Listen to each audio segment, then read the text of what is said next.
एक गांव में एक किसान था। उसके पास एक भेड़ का बच्चा था।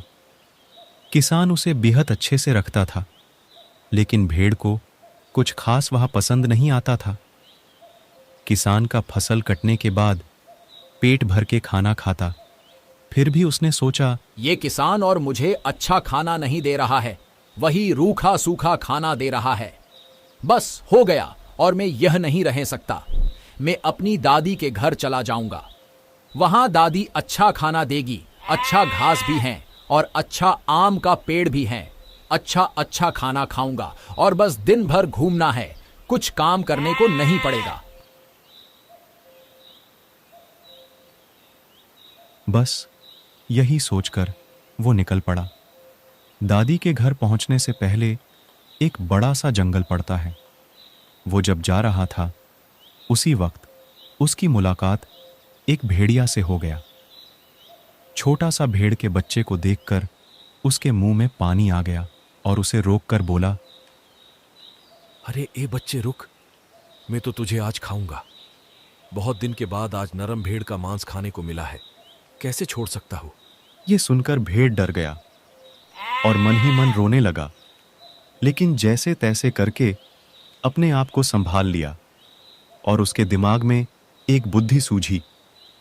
उसने भेड़िया को बोला, भेड़िया भाई, मुझे देखो, मेरे शरीर को देखो। कुछ नहीं है, सिर्फ हड्डी ही हड्डी है, मांस का अता पता नहीं।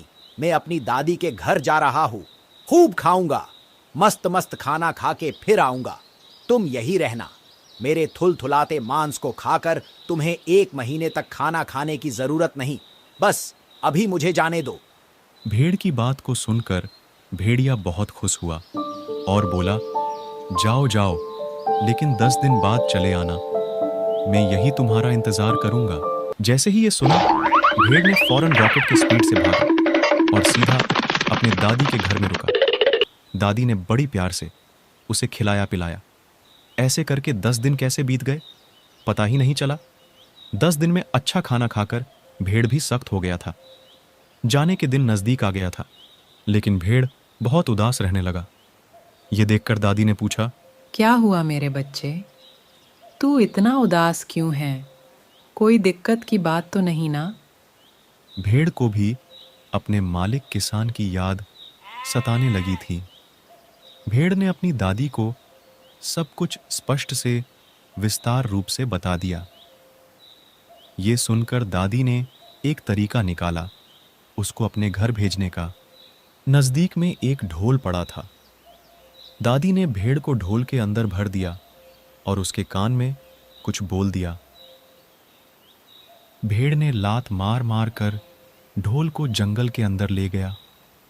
रास्ते पर भेड़िया भेड़ के अपेक्षा में था। उसने ढोल को देखकर रोका और बोला, ढोल भाई, क्या तुमने एक भेड़ के बच्चे को देखा है? इसी रास्ते गया था। ढोल के अंदर छुपा भेड़ ने बोला, नहीं भाई नहीं, मैंने नहीं देखा। और मन ही मन बोला, वो बेवकूफ भेड़िया, तू कभी मुझे नहीं पकड़ सकता। मैं चला मेरे मालिक किसान के पास और कभी भी घर से बाहर जाने की नहीं सोचूंगा। उस दिन से भेड़ ने कभी किसान को छोड़कर जाने की सपने में भी नहीं सोचा।